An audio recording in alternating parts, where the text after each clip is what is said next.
రామచంద్రరావు తిట్టిన తిట్లు ఎంత దారుణంగా ఉన్నాయంటే ఇంత చేసి వీళ్ళు మోడీ భక్తులు వీళ్ళందరూ. అదే మోడీ ఇదే సాయిబాబా షిరిడి సాయిబాబా గుడికి 2 సార్లు వెళ్ళాడు, పూజలు చేశాడు. 2018లో ఒకసారి సాయిబాబా మహాసమాధి శతాబ్ది ఉత్సవాలు జరిగినాయి, ముగింపు సందర్భంగా వెళ్ళాడు, ప్రార్థనలు చేశాడు. తర్వాత 2023లో అక్టోబర్ 26న ఒకసారి మోడీ షిరిడి వెళ్ళాడు, సాయిబాబా సమాధి ఆలయంలో ఆయన పూజలు చేశాడు. ఈ వక్ఫ్ బోర్డుకు సంబంధించి ఈ మోడీ వెళ్ళాడనే దానికి కూడా ఎందుకు చెప్తున్నానంటే, ప్రతి ఒక్కరు దీన్ని చెక్ చేసుకోవాలి నిజమా కాదా అని. నేను చెప్పిన దాన్ని నమ్మాల్సిన అవసరం లేదు, వాళ్ళు ప్రచారం చేస్తున్నదాన్ని నమ్మాల్సిన అవసరం లేదు. చెక్ చేసుకోవాలి నిజమా కాదా.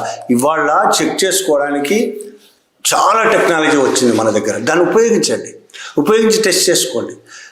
ఆర్ఎస్ఎస్ వాళ్ళ దగ్గరకో మీ గురువుల దగ్గరకో వెళ్ళి అడిగితే ఉపయోగం ఉండదు, వాళ్ళు అబద్ధాలే చెప్తారు. టెస్ట్ చేయాల్సిన అవసరం లేదు, చాలా టెక్నాలజీ వచ్చింది, చాలా రకాలుగా సెర్చ్ చేశారు. సెర్చ్ చేసింది కూడా కరెక్టా తప్ప అనేది ఫ్యాక్ట్ చెక్ చేసుకోవడానికి ఇంకా చాలా టూల్స్ వచ్చాయి.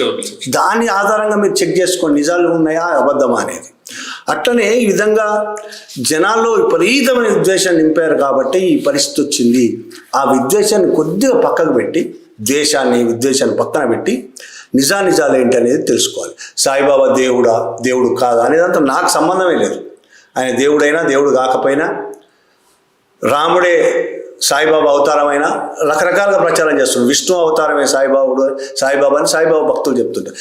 అయినా కాకపోయినా నాకు సంబంధం లేదు, నాకు అవసరం లేదు. కానీ ప్రజలు నిజాలు ఏంటి, వాళ్ళు నమ్ముతున్న ఈ భావజాలం ఏదైతుందో అది నిజాల మీద ఆధారపడి ఉందా లేక అబద్ధాల పునాదుల మీద నిలబడిందా? ఈ భావజాలము అబద్ధాల పునాదుల మీద నిలబడ్డ భావజాలము ఎల్లకాలము ఉండదు.